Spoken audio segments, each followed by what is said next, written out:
Hello, a very good morning my dear students. हम लोग कर रहे थे हमारे क्लास 10th का जियोग्राफी का चैप्टर नंबर 5। हमारे चैप्टर का नाम क्या था? Minerals and energy resource. हम लोग किसके बारे में पढ़ रहे स्टूडेंट्स? मिनरल्स के बारे में पढ़ रहे थे, है ना। आज हमारा टॉपिक क्या है? Non ferrous minerals. क्या टॉपिक है हमारा? Non ferrous minerals. ये कहते हैं play a vital role in numbers of metallic energic and electric industries. ये क्या कहता है? जो नॉन फेरस हमारा मिनरल है, ये स्टूडेंट्स हमारे किस चीज में? इंडस्ट्रीज में, इलेक्ट्रिसिटी में, इन इलेक्ट्रिक एनर्जी जनरेशन में, यानी कि बहुत सारी जगह हेल्प करता है। हम स्टार्ट करेंगे कैसे करता है। सबसे पहले ये बोलता है, सबसे पहले नॉन फेरस मिनरल्स में कौन कौन से मिनरल्स आते हैं? कॉपर आ गया, बॉक्साइट आ गया, जिंक आ गया, लीड आ गया और गोल्ड आ गया। ओके स्टूडेंट्स, मेन हम पढ़ेंगे, कॉपर पढ़ेंगे और बॉक्साइट पढ़ेंगे। कॉपर के अंदर क्या कहता है सबसे पहले समझो। India is critically deficient in reserve and production of copper। ये कहता है इंडिया के अंदर अगर हम देखें क्रिटिकली डेफिशिएंसी यानी कि कमी है किस चीज की स्टूडेंट्स? हमारे रिजर्व्स के प्रोडक्शन की, कॉपर के, यानी कि रिजर्व्स जो है हमारे पास उसकी भी थोड़ी सी डेफिशिएंसी है और वही सेम चीज प्रोडक्शन में है हमारे कॉपर की। उसके बावजूद कॉपर क्या है? कॉपर एक गुड कंडक्टर इलेक्ट्रिसिटी के लिए, हमें उसकी नीड है, तो इसीलिए हम लोग क्या करते हैं? इसका प्रोडक्शन करते हैं। ये कहते हैं copper is mainly used in electronic items. कहाँ कहाँ यूज होगा आपका? इलेक्ट्रॉनिक आइटम्स में यूज होगा, इलेक्ट्रॉनिक केबल्स में यूज होगा, केमिकल इंडस्ट्रीज में यूज होगा हमारा क्या? कॉपर। नेक्स्ट आपको बोल रहा है द खेतरी माइंस कहाँ पे है? जो है राजस्थान में। द बालघाट माइंस जो कहाँ पे? एमपी मध्य प्रदेश में। नेक्स्ट बोलता है Singhbhum district of Jharkhand are leading producer of copper. ये जगह ऐसी है जहां पे हमारा कॉपर सबसे ज्यादा प्रोड्यूस किया जाता है। ध्यान रखना कौन कौन सी बोल रहा है। पहले ही बोल रहा है the Khetri mines in Rajasthan, Balaghat mines in Madhya Pradesh, Singhbhum district of Jharkhand. ये क्या है? ये लीडिंग प्रोड्यूसर है हमारे किस चीज के स्टूडेंट्स? कॉपर के। नेक्स्ट बोल रहा है बॉक्साइट के बारे में। बॉक्साइट में क्या बनता है? बॉक्साइट से पहले बनता है एल्यूमिनिया, उसके बाद बनता है हमारा एल्यूमिनियम। ये बोल रहा है बॉक्साइट के बारे में। अब ये क्या कहता है? ये कहते हैं बहुत सारे ores through several ores contain aluminium a clay-like substance that alumina and later aluminum is obtained। ये कहता है बहुत सारे सालों से जो ओर है हमारा, जो ओर आयरन ओर सुना था ना, ओर यानी कि जिसके अंदर हमारे मिनरल स्टोर होते हैं, जो ओर कैन कंटेन एल्यूमिनियम। ओर ने क्या कर रखा है? एल्यूमिनियम को अपने अंदर एब्जॉर्ब करके रखा है। उसके बाद ये कहता है वो क्ले लाइक सब्सटेंस में मिलकर क्या बनता है? एल्यूमिनियम बनता है। उसके बाद कहीं जाकर हमें क्या मिलता है? हमें मिलता है हमारा एल्यूमिनियम। नेक्स्ट बोलता है it is formed by decomposition of a wide variety of rocks rich in aluminium silicates. ये क्या बोलता है स्टूडेंट्स? जब एक बहुत बड़ी चट्टान जिसके अंदर मिनरल्स भरे हुए हैं, जिसके अंदर हमारा बॉक्साइट है, जब वो उसको डिकम्पोज किया जाता है यानी कि उसको पूरी तरीके से खत्म किया जाता है, तभी हमारे पास हमारे क्या निकल के आते हैं? हमारे एल्यूमिनियम सिलिकेट्स निकल कर आते हैं। नेक्स्ट बोलता है अब ये कहाँ कहाँ पे सबसे ज्यादा पाया जाता है? सबसे पहले ध्यान रखना उड़ीसा में मिलेगा, ये 65% इसका ऑप्टेन हमारा बॉक्साइट बनता है, मिलता है हमें। नेक्स्ट झारखंड में 10% मिलता है, गुजरात में 9% हो गया आपका, छत्तीसगढ़ में 6% और मध्य प्रदेश में 3%। तो Odisha is the leading producer of bauxite. समझ आए क्या बोल रहा है? Odisha is the leading producer of bauxite. आगे आपके पास क्या बोलता है स्टूडेंट? आगे हमारे पास बोल रहा है non metallic minerals. Non metallic minerals में हम कौन से होते हैं students? Non metallic minerals are minerals that do not contain metal. ऐसे मिनरल्स जिनके अंदर क्या नहीं होता? जिनके अंदर मेटल नहीं होता, किसी प्रकार का मेटल का एलिमेंट नहीं होता, उसको बोलते हैं नॉन मेटेलिक मिनरल्स। माइका और लाइमस्टोन दो इंपॉर्टेंट है, दो ही पढ़ेंगे। माइका के बारे में बोलता है it is made up of series of plates और लीव्स। ये कहते हैं बहुत सारी series of plates and leaves से मिलकर क्या बनता है? हमारा माइका बनता है। It splits easily into thin sheets. ये कहते हैं ये बहुत थिन शीट बदल जाता है स्टूडेंट। जो थाउजेंड्स ऑफ माइक्रो ऑर्गेनिजम्स के जो थाउजेंड ऑफ माइक्रोब्स के इक्वल पतली होती है ना, उतनी पतली शीट में हमारा बदल जाता है क्या? माइका। नेक्स्ट बोलता है माइका। माइका हमारा ब्लैक भी हो सकता है, ग्रीन भी हो सकता है, येलो भी हो सकता है, रेड भी हो सकता है, ब्राउन भी हो सकता है। नेक्स्ट आपके पास बोलता है due to its excellent dielectricity strength. ये कहते हैं इसकी हमारे पास जो है इसकी एक्सीलेंट डाइलेक्ट्रिसिटी स्ट्रेंथ की वजह से लो पावर लो स्पेक्ट्रीज, यानी कि ये क्या करता है, ये बहुत कम पावर का यूज करता है। रेजिडेंस होता है, अगर हाई वोल्टेज हो ना तो माइका क्या करता है, माइका रेजिडेंस होता है। Is one of the most indispensable material, यानी कि सबसे बड़ा इंडिस्पेंसिबल मटेरियल, सबसे इंपॉर्टेंट मटेरियल है। हाई वोल्टेज आएगी तो उसको भी कंट्रोल करेगा, ये लो पावर होगी तो उसको भी कंट्रोल करेगा। नेक्स्ट बोलते हैं mica deposits are found in, कहाँ कहाँ मिले हैं सबसे ज्यादा, नॉर्थन एज ऑफ छोटा नागपुर प्लेट्यू में मिला है हमारे पास। और कहाँ मिले हैं, आपका क्वेश्चन है ये, आपको मेरे को कमेंट करके बताओगे क्या चीज, माइका। नेक्स्ट आता है लाइमस्टोन के ऊपर। लाइमस्टोन क्या कहता है, limestone is found in associations with rock composed of calcium carbonate और मैग्नीशियम कार्बोनेट।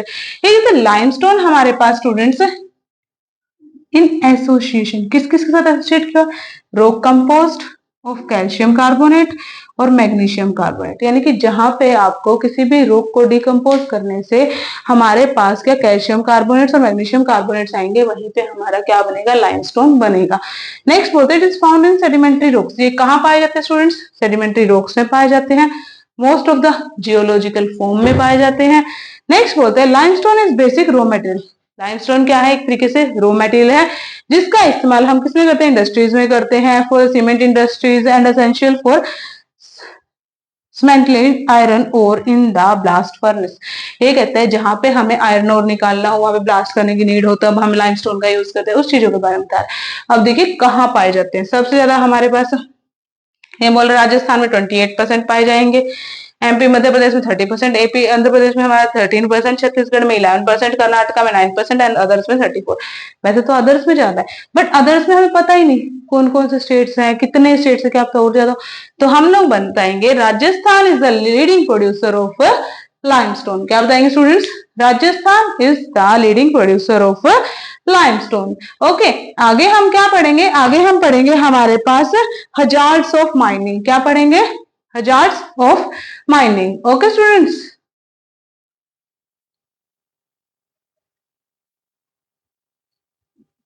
हाँ जी स्टूडेंट्स, हमारा नेक्स्ट टॉपिक है हजार्ड्स ऑफ माइनिंग। ये क्या बोलता है, ये बोलता है the dust of no toxic forms inhaled by miners, यानी कि जो माइनर्स होते हैं जब वो माइनिंग करते हैं तो उनका बहुत खतरनाक जो डस्ट जो माइनिंग के थ्रू निकलता है वो क्या कर लेते हैं, उसको इनहेल करते हैं, और उसको इनहेल करने के कारण कई बार उनको क्या बहुत सारे प्रिलिमिनरी डिसीजेस भी हो सकती है, हो जाती है, बहुत सारी घातक बीमारियां भी हो जाती है। ये कहता है कई बार उनके दिमाग में रिस्क भी रहता है, क्या रिस्क, कि भाई कई हमारी माइनिंग की छत जो है, जहां पे हम माइनिंग करें उसकी छत तो नहीं गिर जाएगी, क्यों, क्योंकि माइनिंग की जगह पे स्टूडेंट्स बहुत सारे ब्लास्ट होते हैं, बहुत सारी चीजें होती है चीजों को नीचे से निकालने के लिए, माइनिंग करने के लिए, इसलिए उनको क्या डर रहता है सबसे पहले कि कहीं हमारी माइन की छत तो कोलैप्स ना हो जाए, या फिर इंडोनेशन तो नहीं हो जाए, कोल माइन है तो आग तो नहीं लग जाए।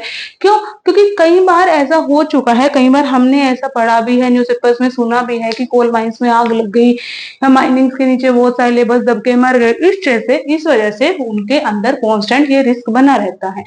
The water resource in this region, वो ऐसे ऐसे रीजन के जो वाटर रिसोर्स होते हैं स्टूडेंट, उनको भी बंद कर दिया जाता है। क्यों बंद कर देता है, माइनिंग की वजह से, क्योंकि वहां माइनिंग हो रही है। क्यों, अगर माइनिंग होगी तो वहां का जो डस्ट है वो कहाँ जाएगा स्टूडेंट, वहां के आसपास के रिवर्स में जाएगा, जहां पे पानी के रिसोर्स है उसके अंदर जाएगा, इसलिए वहां के पानी के सोर्सेज भी क्या कर दिए जाते हैं, पूरी तरीके से बंद कर दिए जाते हैं। नेक्स्ट बोलते हैं dumping of waste and slurry lead to degradation of land, soil, river water etcetera. नहीं कहता है जब वो लोग क्या करते हैं स्टूडेंट्स, वेस्ट किस चीज का, माइंस का वेस्ट, माइंस की स्लरी किसके अंदर डालते हैं, हमारे लैंड पे डालते हैं, कहीं भी सोयल पे डालते हैं, तो इन सबसे हमारी मिट्टी डिग्रेड हो जाती है, लैंड डिग्रेड हो जाती है, जो हमारा रिवर वाटर है वो क्या होना शुरू हो जाता है, वो बिल्कुल स्पॉइल होना, वेस्ट होना शुरू हो जाता है। ये सारी चीजें क्या होती है, हमारे हजार्ड्स ऑफ माइनिंग, यानी कि माइनिंग की वजह से समस्याएं। नेक्स्ट लास्ट टॉपिक है हमारा इस मिनरल्स के अंदर, क्या है, कंजर्वेशन ऑफ मिनरल्स। क्या टॉपिक है, conservation of minerals. Conservation of minerals में क्या कहता है स्टूडेंट्स कि हमें मिनरल्स को कंजर्व करने की नीड है। क्यों नीड है स्टूडेंट्स, क्योंकि हमारे पास रिसोर्सेज तो है फाइनाइट, बट हम लोग उसका नीड किस तरीके से कर रहे हैं, इनफाइनाइट तरीके से, हम लोग उसका बहुत एक बड़ी मात्रा में उसका हम यूटिलाइजेशन कर रहे हैं, और हमें क्या है, हमें नीड है हमारे रिसोर्सेज को कंजर्व करने की, ताकि हम भी उसका यूज कर सके और हमारी फ्यूचर जनरेशन भी उसका यूज कर सके। यानी कि यूज करो but in a sustainable manner में यूज करो। ये क्या बोलता है स्टूडेंट्स, ये बोलता है we repeatedly consuming mineral resource that required million of year. हम लोग रेपिटेडली क्या कर रहे हैं, मिनरल्स का यूज कर रहे हैं जिसको दोबारा से बनने के लिए मिलियन ऑफ ईयर्स लग जाते हैं, उसका यूज हम लोग अननेसेसरी वे से किए जा रहे हैं। ये कहता है स्टूडेंट्स इसको कैसे कंजर्व किया जाता है। अब स्टेप्स बता रहा है। सबसे पहला स्टेप है हमारे पास क्या, सबसे पहला स्टेप है रिसाइकलिंग ऑफ मटेरियल। फर्स्ट क्या लेंगे, रिसाइकलिंग ऑफ मटेरियल। जो भी आपके पास मटेरियल है उसको रिसाइकिल करने का ट्राई करो, कोशिश करो कि हम लोग क्या करें, उसको रिसाइकिल कर सके। सेकेंड कहता है इंप्रूव इन टेक्नोलॉजी। क्या करो, टेक्नोलॉजी के अंदर इंप्रूवमेंट लाओ, टेक्नोलॉजी को क्या करने की कोशिश करो, इंप्रूव करने की कोशिश करो। थर्ड क्या कहता है, कॉन्सेंट्रेटेड एफर्ट्स करो, यानी कि उनको बचाने की, उनको प्रोटेक्ट करने की एफर्ट्स करो, कोशिश करो, ताकि हम लोग क्या कर सके, उनका full utilization and proper utilization कर सके। नेक्स्ट क्या बोलता है, स्क्रैप मटेरियल को यूज करो, यूज्ड और था ना, यूज स्क्रैप मटेरियल, यानी कि जो मटेरियल थोड़ा बहुत स्क्रैप बच गया है उसको वेस्ट समझ के फेंको मत, उसका इस्तेमाल करो स्टूडेंट्स, उसको क्या करने के लिए, उसको बचाने के लिए, ताकि हम लोग चीजों को फ्यूचर जनरेशन के लिए भी बचा सके। यहाँ पे हमारा स्टूडेंट्स किसके रिगार्डिंग है, हमारा मटेरियल्स का टॉपिक डन होता है।